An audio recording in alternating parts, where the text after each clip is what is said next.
This is Rogers TV.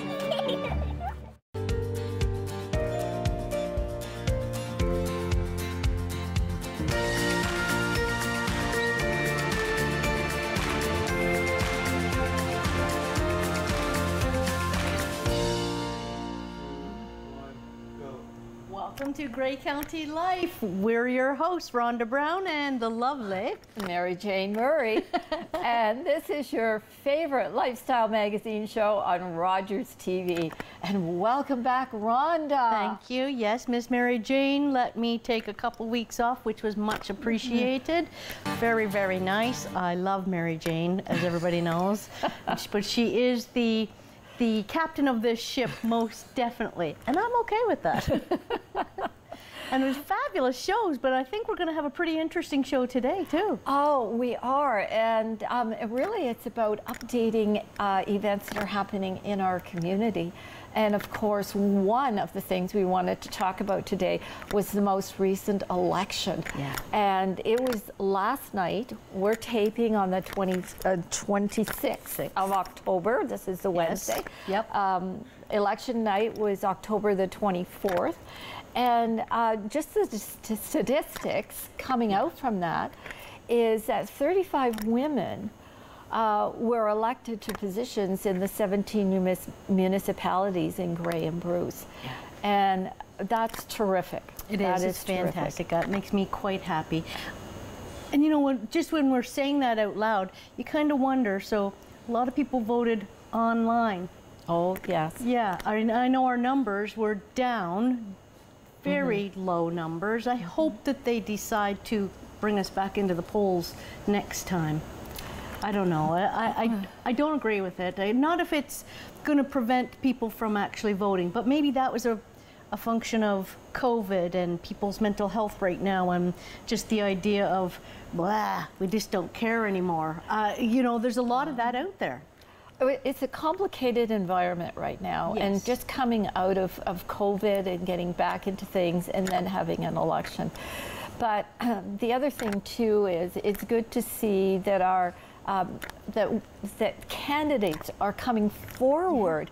I mean, all the candidates throughout the municipalities of Grey and Bruce counties came forward. And really, that's a huge thank you to everyone who put their hat in, their name in the ring, or their hat in the ring, however you say that, because it just shows your compassion and your understanding of the community, and it's such a brave thing to do. Yeah. How about you? Is it ever? Is it ever? Yeah. You know, the time commitment alone and the commitment to our community. And I'd like to actually say, John Farmer is so eloquent. I am really looking forward to seeing what this guy does for our community and in politics, because I just think he's got a lot of charisma and a lot of desire to be out there and helpful and working for our community. Well, he certainly has a lot of experience in our community around collaboration, and a lot of experience in our community around the pulse of the community, the mental health needs, the housing needs, the food insecurity, employment. So he really has, you know, encompassing all of those things in his own experience that he carries forward. But for the city of Owen Sound, we now have 4 women on council. Which is now a great balance. I think that's a good thing. I mean, it's a great balance because men come to council with a perspective and a knowledge base, and the 4 men that are on council certainly have good experience. And then women bring a different perspective. And what it does is it just broadens the information so that when they collaborate and talk about the issues, you have more than one perspective, and you usually end up with a better result when you're putting policies together. Yeah. Yeah. That's going to be an exciting next term. It will. I also wanted to update with the Refugee Sponsorship Committee. They're doing a fundraiser, and it's at St. Andrew's Presbyterian Church on November 5th, and it's a concert, and it starts at 7 p.m. And one of the guest singer, songwriter, musician on that will be on stage that night is our one and only Paige Warner. So, yes. Yeah, we just had her on the show a few weeks ago. She's a very talented young lady. She's lovely. And we did the first taping of her story, which will not air until January. And we'll be able to explore more of her journey into the music field. So, I mean, that's pretty exciting. I mean, they also have other wonderful musical entertainment as well, because our community is so talented. But to check that out, because our Refugee Sponsorship Committee is doing such a great job in our community. So where would you get tickets for that? Oh, well, quick. Good. Why don't you check in with St. Andrew's Church? Sounds like a plan. Let's see. It is wheelchair accessible, and I'm not sure. Okay, well, that's all right. You know what? If you want to go, you're going to get your tickets because you'll be out there. It's on Facebook. Oh, it's out there. Yeah, everything's on Facebook these days. My goodness, it is my kind of go-to place for what's happening in the community, which, you know, I don't think that's a bad thing. Well, no, but this morning I was so busy, I didn't have much chance. When I got to the parking lot here at Rogers Studio, I opened my Facebook page and I was locked out. So, oh, no! So now I have to go home and find my password. Oh, no. Yeah. Well, electronics are always fun to deal with, aren't they? Oh my goodness. And I always do a final check before we go on air, because I want the most updated information. Yep. So, blooper this morning. Oh, that's all right. We do kind of fly by the seat. Well, I know I fly by the seat of my pants at times when, you know, it's amazing how the day just flies by when things get introduced and thrown at you. But, you know, being resilient is a good quality. And that is us at Rogers. Well, I mean, that is one of the benefits of this wonderful team you and I have. Yeah. Well, we have a great show coming up. We've got a lot of guests, and there's going to be some seat shuffling. So make sure you stay tuned to Grey County Life on Rogers TV.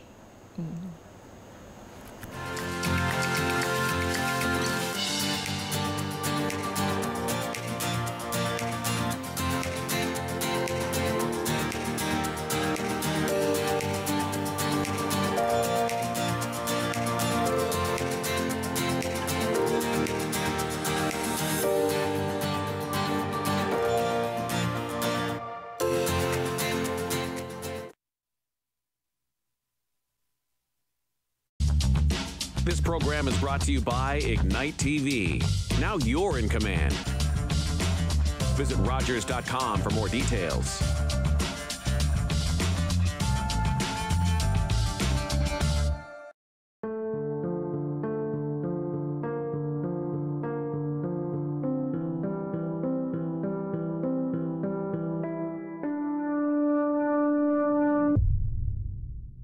Blood in the urine is the most common symptom of bladder cancer. Don't ignore this warning sign, not even once.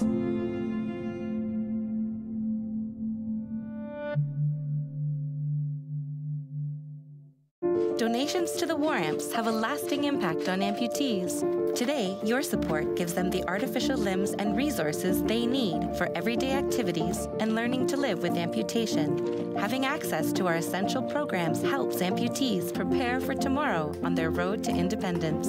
The WARAMPs is committed to improving the quality of life for Canadian amputees, but this wouldn't be possible without you. To learn how your donation helps, visit waramps.ca. What kind of show do you want to see on Rogers TV? What interests you? Log on to rogerstv.com, fill out a show proposal, and tell us about your segment idea. We want to know what you want to see. Rogers TV, only on Rogers.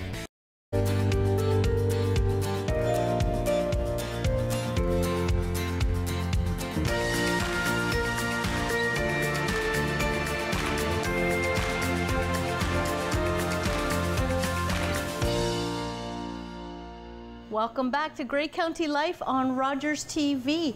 We have a very special guest this morning, Miss Mary Jane. Oh no, I'm not the guest. Our special guest are Colleen Trask from Executive Director of OSHarE, and Tom McDonough, who is Chair of the Board of OSHarE. And we're going to get more details about what's happening. And this is an anchor organization that we have in our community, and I am very grateful that it's existing and it's flourishing. So tell us, Colleen, where are we in the OSHarE environment right now? Well, first, thank you so much for having us. This is a great opportunity for us to share with the community where we're at. So OSHarE obviously has been in the community since 2013. We're coming up on 10 years in February, which seems like it was just yesterday. Yeah. And so basically our mission is to just serve meals to people in the community who need them. No questions asked. You just come in and let us know that you need a meal, and we're going to serve it to you. We are a volunteer organization. We have some paid staff, but the majority of people working with us are volunteers. So basically during the pandemic, we had to go to a takeout model, and we have seen a rise in our numbers during the pandemic and even into this year. Our meals are up 30% over last year.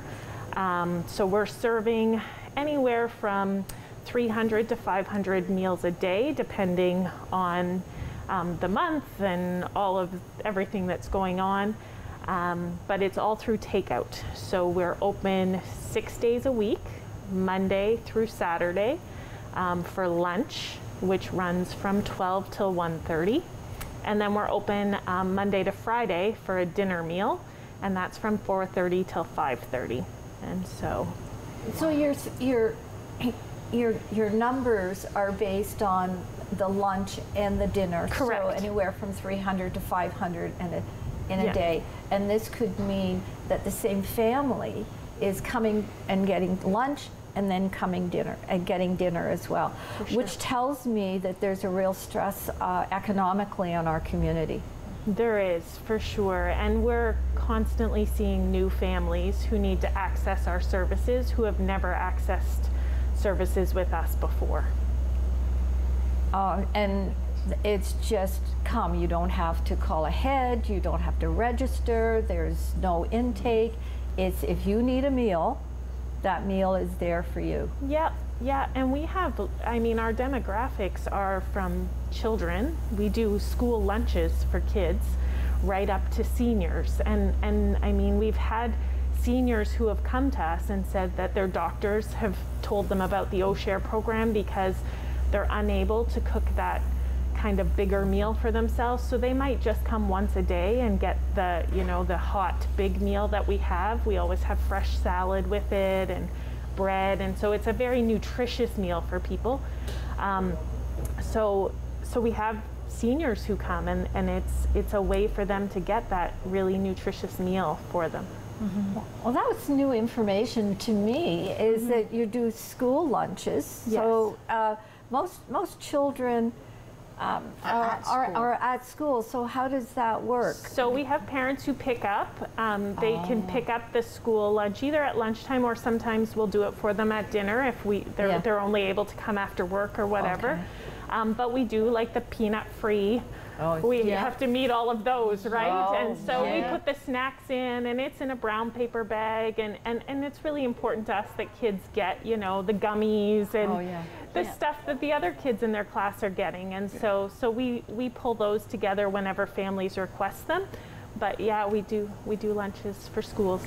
Wow. One of the things that has always impressed me, and I'm going to refer to Tom in a moment, is that the service keeps evolving to meet the needs of the community. So, Tom, you're chair of the board. How do you keep up with this? How we keep up with it is a tremendous dependence on Colleen, who has her finger on the pulse of the community that we're serving, and has provided us with good guidance there. But no, it's just responding to the times and being aware of what the needs are within the community. And Tom, how is OSHarE funded? By a very generous community in all aspects of the community, from our local organizations like our churches. A lot of the support comes from the commercial side of businesses in Owen Sound, and from individuals who are aware of the work that we do and just feel a need to support it. Well, at one time, I think the concept of OSHarE was kind of a stopgap, and now it has evolved into an essential service. I would like to think that it has, in a way, because of the changing circumstances that we've encountered over the last few years. With rising prices, people are having to make decisions between electricity and rent, or food, and so it is becoming very important as a supplement for them.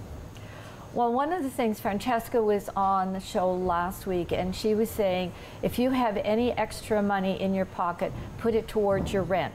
Make sure that you can keep your home. And then you can access food services like the food bank and OSHarE and Fresh Roots, So so now you may be seeing more people coming, because if they can keep the roof over their head, then their food options are available in the community. And we for sure tell people that same thing when they come into OSHarE, right? If we can help you to make your food box go longer, or your good food box go longer, or that you have a bit more to put towards that rent or heating bill, that's why we're here. That's why the community supports us, because they want to make sure that their neighbors have food. Yeah. And that's what it's about, is making sure that everyone has a meal at least twice a day that they can pick up, and they just come in and take it. And I think that's really important. Well, I think it's important for the health and well-being not only of the individual but for the community itself, because the more nutritious food you are able to consume and have access to, the less visits to the emerge department. And then you feel better within your body and your health, you make better decisions. And so it really it saves our community in a long run for those other. And then, of course, there's always the pressure on the criminal justice system, but if you're making good decisions about yourself, you may not be drifting down that road. But I just want to get back to Tom for a moment. Colleen mentioned that there are a few paid staff, but there's a real reliance on volunteers. Very much so. We have a core group of volunteers, about 30 to 35 volunteers, that have been with us for almost the entire COVID period, starting in March of 2020, who have been providing their help by volunteering at least 1 or 2 days during the week for extended periods of time. The average shift for them would be about 4 hours, and we're very dependent on that. With things starting to change a little bit, we're hopeful in the near future we're going to be able to start bringing back more volunteers in to assist. A lot of our core group are getting tired, and we're not young anymore, because a lot of them are folks who have retired, and I'm thankful for their contributions. Well, I think the older generation understands the importance of giving back to their community, and because they have time, but it's also one of those things that they probably have always done throughout their lives. And now we're seeing, parents who are struggling just to keep a roof over their heads in terms of jobs, and we don't know whether or not we can replenish or recruit some of those younger volunteers. And when I mean younger, I'm talking about anybody under the age of 70. We have been fortunate in getting a couple of opportunities to bring younger people in, even just to give them a look at the work that we do. I've been able to bring my grandchildren in, a couple of older grandchildren, just for a day, so that they get an opportunity to see the work and see the impact such work can have on the community. That is so important. So what is the youngest age that you're comfortable having come to you and say, I'd like to be a regular? Yeah, we've had before COVID, we've had kids like 6, 7 come with their parents. Oh yeah. So right now we're starting to open up, and we've had some hockey groups reach out to us, and we've had some school groups reaching out, and so our goal is to start bringing in those kids again, to be able to let them see what we do. And it's amazing when they're able to go home and understand that they just made sandwiches that are going to feed 150 people from their community. And then what a great opportunity for kids. But the majority of our volunteers are high school age and up. Just because of what we do. We're working with knives, things like that. We can do those kind of special projects when we bring in a school group and have, you know, trail mix for them to bag and sandwiches and that kind of stuff. But generally, a kitchen is somewhere where we're working around equipment that we need to be aware of. So yeah, but we love having students and college students, and we really can find a job for anyone. There's, you know, we have cookies that have to be bagged. So we are really hoping that we will be able to get some volunteers in to help relieve some of our volunteers who have been working lots of hours. How do you reach out? Do you just walk in the door, say, I'd like to volunteer some time? Yep, you can do that. You can also apply online on our website at OSHarE.ca. We have the application right on there. People can fill it out and send it in, and then we connect with them, because we do require a police check, just because we work with the vulnerable sector, so we need to make sure that we're screening our volunteers. So we get that process underway, and then we bring them in and find out what they feel comfortable doing, and start them working with us, whether it's making salad or peeling potatoes or bagging cookies. As I said, job for everyone. Now, and I know the vulnerable sector check with the police department costs $25. Is that something the volunteer needs to pay out of pocket, or is that something that OSHARE will cover? Yeah, yes. Probably. Definitely, for sure. If that is something that needs covered, we definitely will help with that. Yeah. I have a kind of off-the-cuff question. Families are coming in, and some people are coming in for lunch and supper. Are these individuals accessing the food banks in town as well? Like, I'm just wondering, have food banks gone up by 30%? And I know you may not have the answers to that. I'm just we actually work quite closely with our local food bank, and for sure they have seen an increase in the services they're offering. Because we don't ask a lot of questions, or any questions, I'm not sure who's accessing what. I do know that definitely there are guests that probably access both, but who they are, I don't know, because we just, as I said, you just come in and we ask you how your day is and how many people in your family, and then we give you the meals that you need. So. I don't have a lot of stats that way. Yeah, I love the fact that it's respectful, and it's welcoming, it's warm, it's welcoming, and people don't need to feel hesitant or embarrassed about coming, because you do it with such dignity to whomever comes to your door. And we're super excited because we've been able in the last few weeks to change our service again. It seems like we're always changing. So for a long time we were just, you know, it would all be pre-packaged. We'd put it in a bag and hand it out. And now in the last few weeks we've switched so that guests, when they come in, we have the big glass barrier, because we had to install that when COVID was rampant. And so we've actually kind of set up like a buffet line. And so now they line up and we say, would you like some tossed salad? Would you like white or brown bread? Would you like the casserole that we're having today? We have applesauce. Would you like some applesauce? We have apples or oranges. Which would you like? And so we're getting to interact more, which is so important. And we're also able to give that choice of, you know what, I don't like that. I don't want it in my container. Much less Right? waste, I would think. Exactly, Yeah. less Yeah. waste, more choice, which I think is so important for our guests. A little bit of control in their lives that, they don't get to exercise very often. Yeah. So that's a really good point. yeah. One of the things that I really like about our operation too, our staff have come to know a lot of our guests by their first name, and it's amazing to see the difference on someone's face when our staff say, well, you know, good morning, Jim, or whatnot. And just to be acknowledged, because many of our clients, I think, see themselves as invisible in the community. Yeah. And that might be the only interaction they have in a day. It might be. Yeah. Yeah. Wow.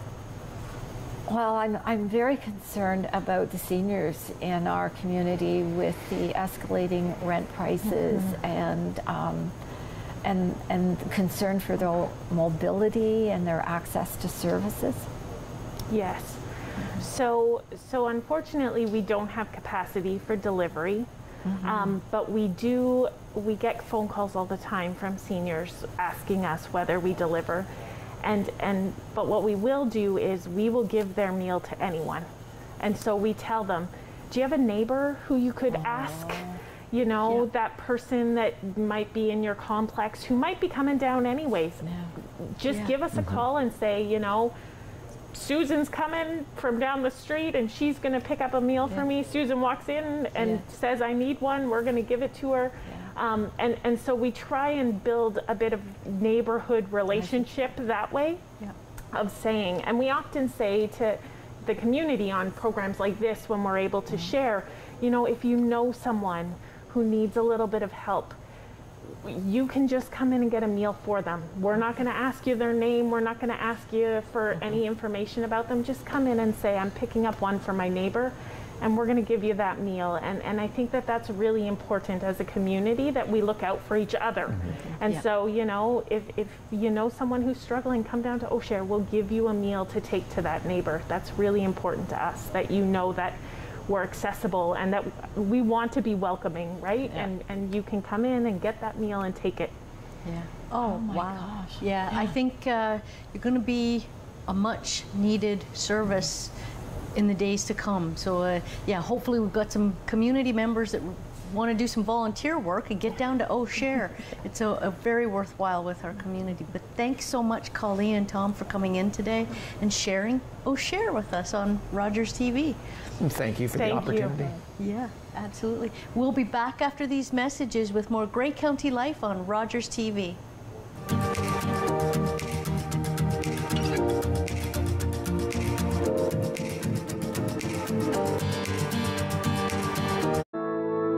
My Uncle Cheney was one of over 150,000 Indigenous children that were taken to residential schools between the 1800s and 1996.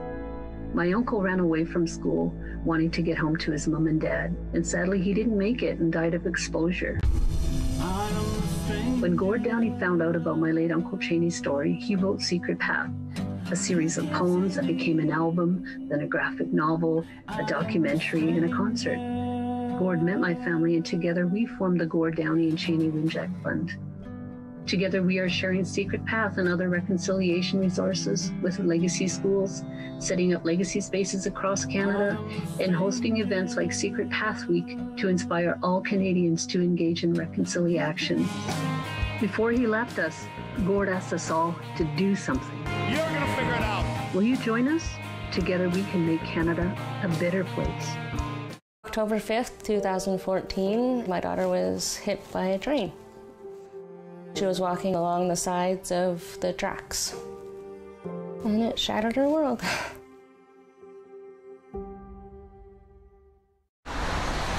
Are you the type who would keep going or stop? It's not easy to stop when you have an addiction. Legalizing cannabis won't stop addiction. It trivializes its consumption. Let's be vigilant.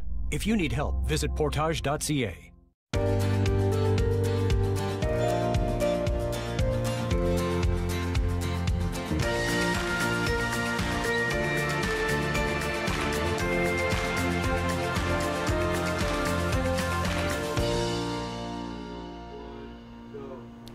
Welcome back to Grey County Life. I'm Mary Jane Murray, and we've switched host seats for this segment. And John McLachlan is sitting in Rhonda's chair. I'm a little taller than Rhonda. You are. And he is the resources manager for Habitat for Humanity. And the guests that we have today, too, are Michelle Little and Colleen, her son, and they are part of Habitat for Humanity, too. So we are continuing on with checking in with the great things that are happening in our community. And so, John, I'm just going to start with you and just give us a little update on what's happening with Habitat right now, and then we'll switch over to Michelle and her son to tell their story as well. Okay. So last year we built 8 houses, 4 at Chippewas and Nawash and 4 at Saugeen. This year we're building 7 houses at Saugeen, First Nations. They hopefully will be finished by the end of the year. And right now we're working on plans with Owen Sound Council and the planning board and all this to build somewhere around 5 or 7 houses on a lot we have in Owen Sound. So 2023 will be building houses in Owen Sound. And you'll be recruiting. Yeah, we'll be recruiting and we'll be out asking for help financially because we're going to need quite a bit of money. I think the project's going to cost us $1.5 million to build the houses, so we have to raise that money. So. Yeah, and lumber costs have gone up. Oh yeah, not just lumber, everything has gone up in price and availability. So, and the amount of people are willing to donate has dropped. So it's getting a little bit tougher. So if you don't have the extra dollars in your pocket to donate, you could always go and volunteer. Absolutely. Once we get started, and we'll be starting in the spring, people can volunteer by going to our website, habitatgraybruce.ca, and we'll have it set up probably starting around April or May. So. Well, I haven't given up my hard hat, but I'm afraid the muscles in my body just aren't up to what they used to be. I know that feeling. No. Well, this initiative now, how many homes? Because this Habitat Grey Bruce is the oldest, longest standing habitat organization in Canada. That's correct. Or in North America, or in Canada. In Canada. In Canada. Yeah. So, ballpark it for us, John. How many homes over all these years? Well, about 75. Wow. 75 homes we've built. But you got to remember that when we first started, we were building 1 and 2 houses every year or 2. Where now we're up to building 7 and 8 houses in a year. What we're really proud of right now is at the end of this year, we will have built 28 houses on First Nations land. And that's where the largest need is in our area. And so that's where we kind of put some attention. But now the need is everywhere. So we're looking at Owen Sound because we have a plot of land there. So we're looking at Owen Sound for next year. Wow, that's amazing. It's such good work, and Habitat is very dear to my heart. It really is. And I had the pleasure 20 years ago, Michelle, being at the dedication for your home in Port Elgin. So tell us about your journey. Our journey started 20 years ago. It's wonderful because we went out into the community, got jobs within the community, and some of the people who volunteered on our build actually became our friends, our bosses. And here we are 20 years later, and one of my sons, who's now 19, is working with Habitat for Humanity doing an apprenticeship. So, and that's Colleen. And this is Colleen. Yes. Yeah, hi, Colleen. Hi. Yeah. So it's just been a whirlwind of everything comes back, and it's sustained us for 20 years of making changes throughout our lives. And you know, we started off this journey as a family of 3. became 5, and then now we're back to 3 again. We lost so much during the time, but the love that went into our build and coming home to our home that always centered us, brought us love, because the people of the community made that, built that home, made that home part of us, brought us to tears the first time we walked in. Just, it made us, I don't know, it just, I'm lost for words, I'm sorry. Can you cut this? You are, no, this is so perfect, Michelle, because and all the dedications that I have been to over the years for Habitat, I was always teary-eyed through the whole thing, because I understand how important a home is. Yes. The safety, the security, the ability. Exactly. I can't. To come home and know that it's yours and that you can, this is your life and you can build it. Yes. I totally understand that. That's why I think Habitat for Humanity is such an important organization in our communities. Absolutely. I think it's important it's lovely too. to see you again. Oh, thank you. I think it's important too to note that some people think that Habitat builds a house and then they give it to the family. So that couldn't be further from the truth. The families actually pay for the houses. And Michelle got into a situation that she got her house paid for in what? 17 and a half years. Yeah. I was able to pay it off in 17 and a half years. And we are still there, and we love our home. Now we're renovating it so that my boys, Tommy and Colleen, who are still home, have a separate area in the house. So, because it's hard for them as they're setting up their life to go out there and pay the high rental fees to get started in a high mortgage. It's wonderful. Yeah. Wow. And Colleen, you've taken on a new initiative too, and you are attached to Habitat as well. Tell us about your story. Sure. So, what was it? Less than 2 months ago, Yes. I want to say.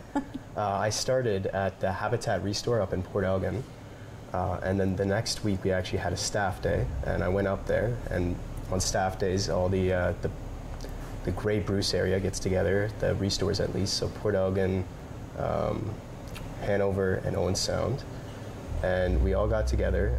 I saw Jim, I met John as well, and we went to the build up at the First Nations. It was awesome. We got to work on it. I worked with a friend, Shane, and another gentleman named Al, and I got to drill some holes, learned a little bit about wire, and I liked it. I talked to Mike, he's the journeyman there, and he said, hey, would you be interested in coming back again? And I was like, yeah, I'd love to. And I guess the next week I went there, and I've been working there since. So Monday to Thursday, I'm on the site, and then Friday, Saturday, I'm at the restore. Next week, I'll be full-time there. Yeah, and it's a lot of fun. So Mike, the journeyman that's been teaching me, he's been showing me a lot. Holing wire, putting in the panels, drilling, laying out a whole house. So I've seen a lot of videos, and it's a lot different compared to being there, seeing the whole framing, seeing everything from the start come in. It's crazy, actually. So you get to see all the wood, you get to see the HVAC, the plumbing, all before there's drywall, all before there's anything really. And it gets molded into a house for affordable families, so, or affordable housing for families. Yeah. I can see this big smile on your face as you talk about it, and so much joy that you bring to this job. Well, the other thing too is these are tools that you can, are skills that you can use throughout your life. Exactly. Yes. Yeah. I mean, I'm learning so much new things. I feel like one day down the line I could make my own house from scratch if I wanted to. Like, that's crazy. And I hope eventually I could bring some more knowledge over to others.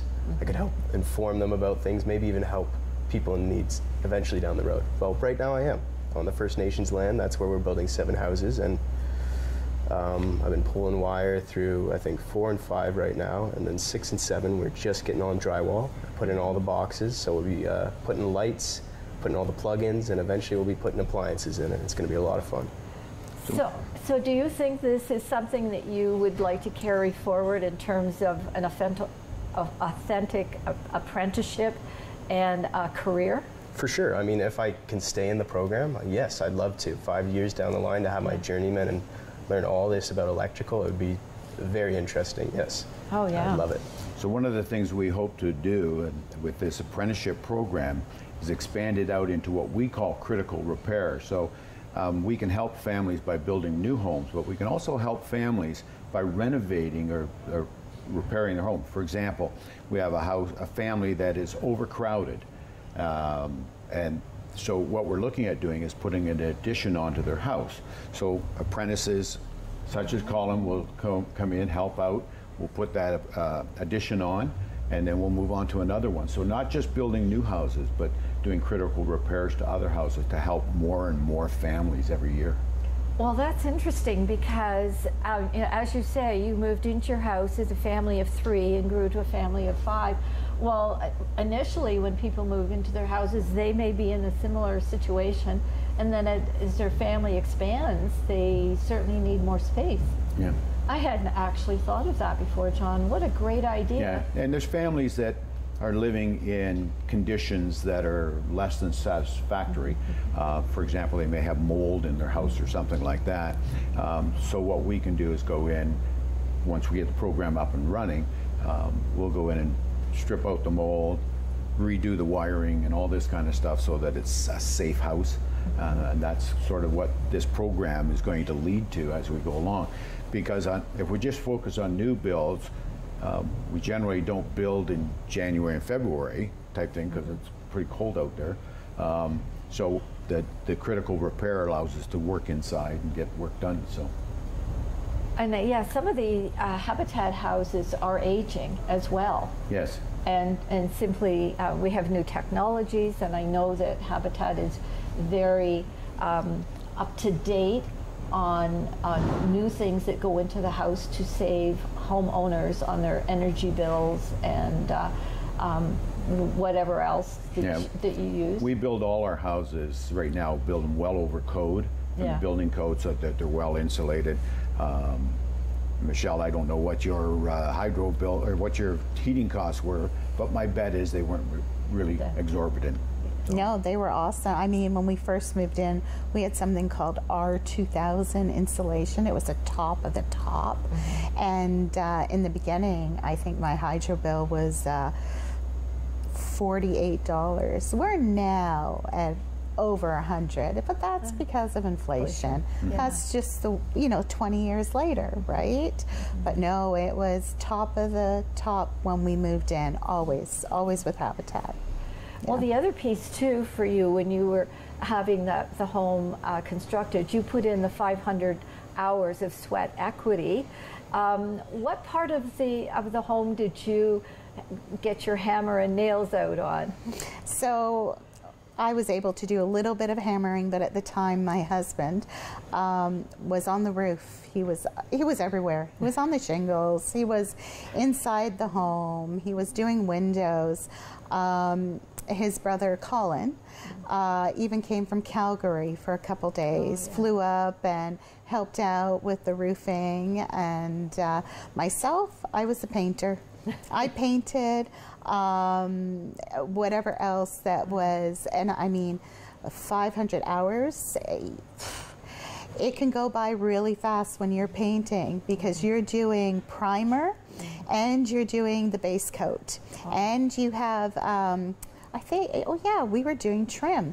So we went out to another area and we were doing trim for weeks. Yes. And then the trim went up in the house, which was a great idea. Yeah.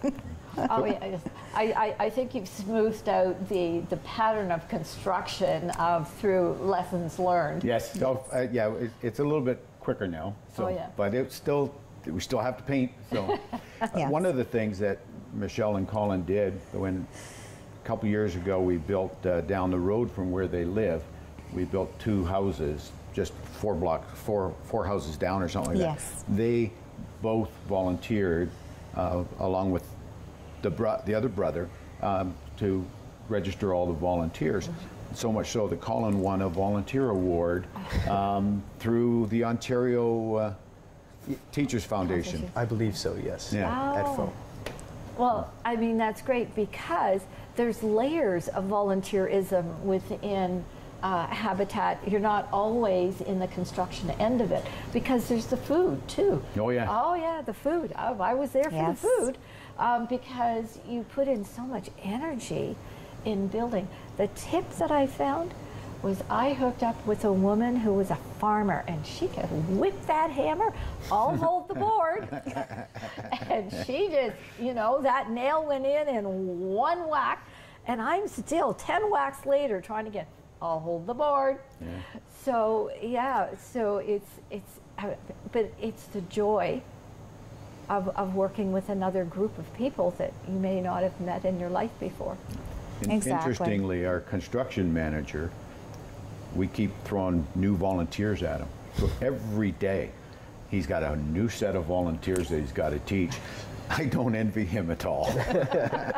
Matt's learning a lot. He's Yeah, doing a great job, but he has to teach people how to do whatever job they're working on that day. He has to teach them every single day. From scratch. Yeah. So But even as a volunteer, you learn new skills. absolutely. A lot of people come out. I had one woman. She came out and she was shingling a roof at the time. We don't do that anymore. We farm that out. But she was shingling a roof, and I said, "What brought you here?" And she said, "Well, my husband and I want to shingle a roof, so I came here to learn how to do it." So he was working, so she came out to shingle the roof, so she could go back and teach him, and then they could do their own roof together.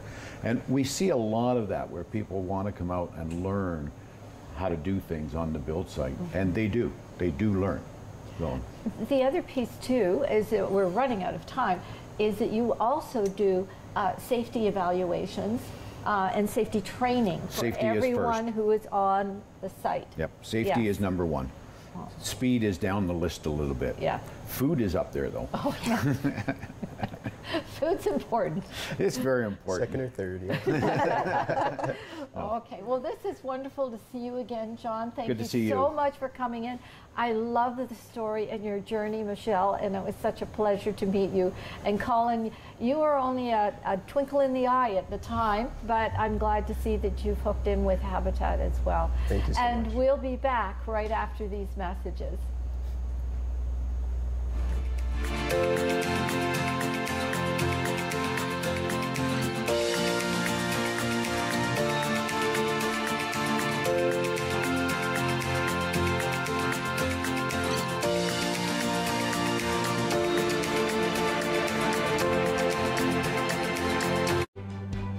Hi, I'm David Shearman, host of Politically Speaking. Join me for my next show, where my guest will be Ross Kentner, the mayor of Meaford. Politically Speaking on Rogers TV.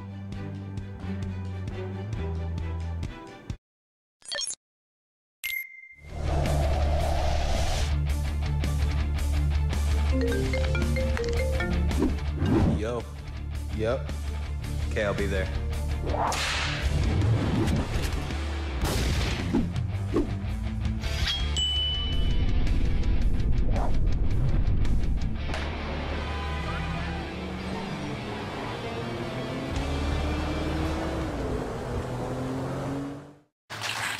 I am Audrey. And I'm Leah. Colleen inspired me to play hockey. The Warriors has helped me by giving me my devices I need to play hockey. Audrey has an amputation similar to mine. What does yours do?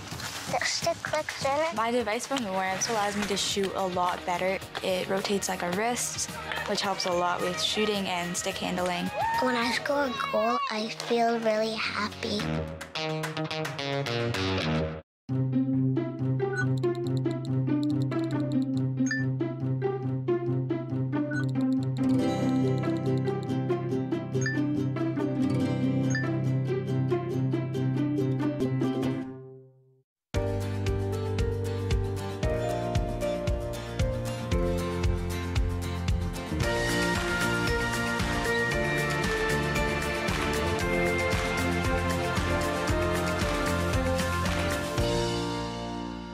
Welcome back to Grey County Life. We did tell you there would be some seat shuffling today, and look who's joined us on our seats. Oh my gosh, Mary Jane and I are in love, and Renee is, you know, very tricky, very tricky. These are beautiful little souls. Who are they? Well, these three little ones are 8 weeks old, and I mean 8 weeks-ish. The one in your hand is a female, this one is a female, and that one is a male. So we got one for everybody, depending on what you're looking for. Well, excuse me, but I like the fact that you got them all color-coded to our outfits. I did. I'm on a roll today. It's a good day. These little ones have been with me at the shelter since they were about 3.5, 4 weeks of age. They've had a very sad start to their life as they came to the animal shelter after being found in a dumpster at Miller Waste. Oh my God. I know. Awful, right? Good news is they're here and they're fine. Thank goodness for that. We were very fortunate that when they came to the shelter, we had a mama who had recently weaned a litter of kittens. And we took our chances and she took them on. And so these little kittens have a foster mama who was their mama. Oh my goodness. So yay that they got lucky. In fact, I remember when I picked them up being incredibly sad, thinking I was about to watch them die a terrible death. Because at that age, it's very hard to keep them alive, especially in a shelter environment without a lactating mom. So they got super duper lucky. Now, the advantage to having a kitten come to the shelter at that young of an age, and there's only really one advantage, and that's that they get really well handled and really well socialized. So these little guys have been around dogs and cats and rabbits and guinea pigs, and as you can see, they are quite good to handle. They are much better behaved than some of our guests, I have to say. They're absolutely just like, true. They're very good, well behaved. These guys have had 2 sets of vaccines. They've had their dewormings, they are defleed, they're litter trained. That's the other advantage of having them at the shelter that period of time. They get all those things taken care of. So yay for that too. So yay for all the good news. We need to remind people, here's where my sad news comes in, that we at the animal shelter are having our, what we call a second spring. What that means is it's kitten season again. And we are seeing them start to come in.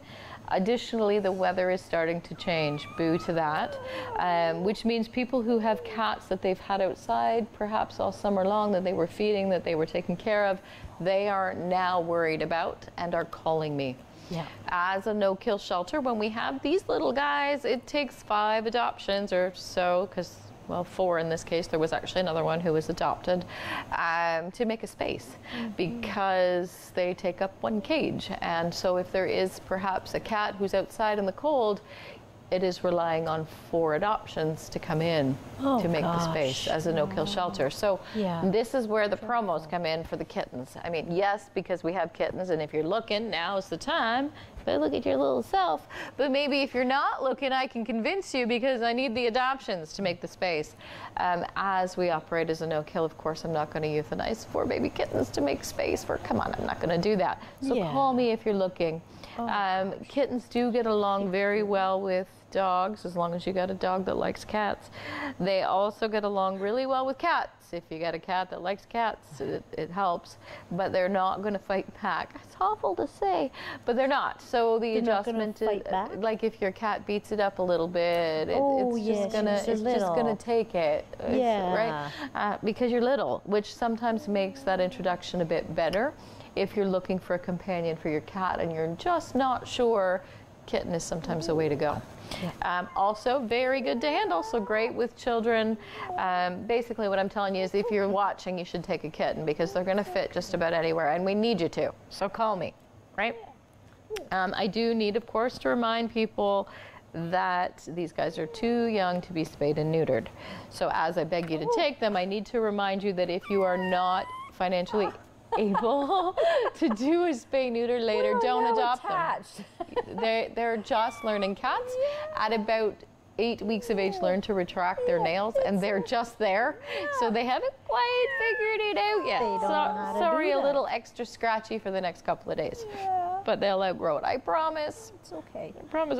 Somehow I managed to get the really super quiet one. Good job. I don't know. I think this is the sweetest little lady. She is so oh cute. My goodness. She has the cutest little freckles. I don't know if you can see them on her lips. She's got little beauty marks. Okay? You should be a Marilyn or something. How much does it cost to get a cat like this? Sure, a kitten adoption or cat adoption is $125. Again, that includes all of their first vetting, their vaccines, deworming, deep fleeing. They come with a bag of food and treats and toys too. It's basically the whole package. Again, I need to remind you that these guys are not spayed and neutered. So the reason I include that in my whole spiel is that we spay neuter about 4 months of age. So potentially we'll have some that are a little teeny bit older that are spayed and neutered, and they are the same price. So we recommend, if it's something that's a financial burden for somebody, that they wait until they're a teeny bit older, because the idea is next spring and next fall, we don't want to see their offspring. Yes. We don't want to see them, right? Not that we don't love you. Control is a good thing. It is. We love you, but we don't want to see you or your family. No, and there are programs out there for people if they do have a pet that needs to get spayed or neutered at a less cost. Yes, there are low-cost spay-neuter clinics. In fact, we use them as well. The spay-neuter for a dog or cat is $100, which is significantly cheaper. Yeah. Now, our closest to the Owen Sound area, Kitchener is one, Barrie, Georgian Triangle, and Collingwood. Those are our 3 closest. Now, they do have wait lists, so if you were to adopt this little lady and you wanted to get her fixed at a low cost, because heck, she's going to get fixed, right? What I would recommend you would do is to contact those places right away and get on a list. It's a couple of months to get in. Okay. And what we find is sometimes while people are waiting, their kittens and dogs get a little older and, you know, do their thing. The next thing you know, and then they got more. So the idea is to get on that list as soon as you can so that you can take advantage of it for the low cost. As I said, we use Barrie ourselves for 2 reasons. Reason number 1, the price can't be beat. And number 2, they'll help us see 10 or 12 at a time. So we'll actually fill a vehicle and go down and I need to check in. We're running out of time here. How's Jasper? He's adopted. He got the best home. We're getting all sorts of updates of him going for car rides and Tim Hortons trips and PetSmart shopping and all those things that a dog should be doing. He's loving life. He's doing very well. Hi. So, you have an event coming up on November 27th from 12 until 3. Yep. At Pet Value in Owen Sound, Pet Pictures with Santa, my very favorite fundraiser, because we get to see people who love their pets spoiling them rotten. All proceeds to the Spay Neuter Fund, of course. Awesome. Thank you so much, Miss Renee, for our adorable adoptables. And oh my goodness, this might be Charlie's little sister, Lucy Brown. Emerson will be so happy if I did I'll just leave her here. I'm going to run out the door. Sweet. I know. She is so sweet.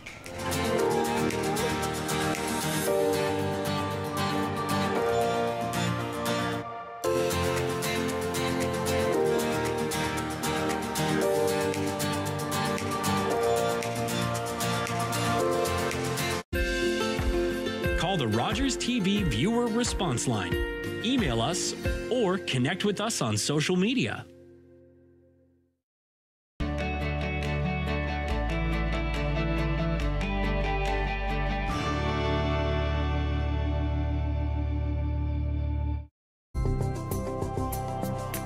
It's about sharing and caring. It's about doing and belonging. It's about living life to its fullest. And it's about laughing out loud. We are l'Arche Canada, and we're about witnessing and sharing the gifts of all people. Learn more about us today. Donations to the War Amps have a lasting impact on amputees. Today, your support gives them the artificial limbs and resources they need for everyday activities and learning to live with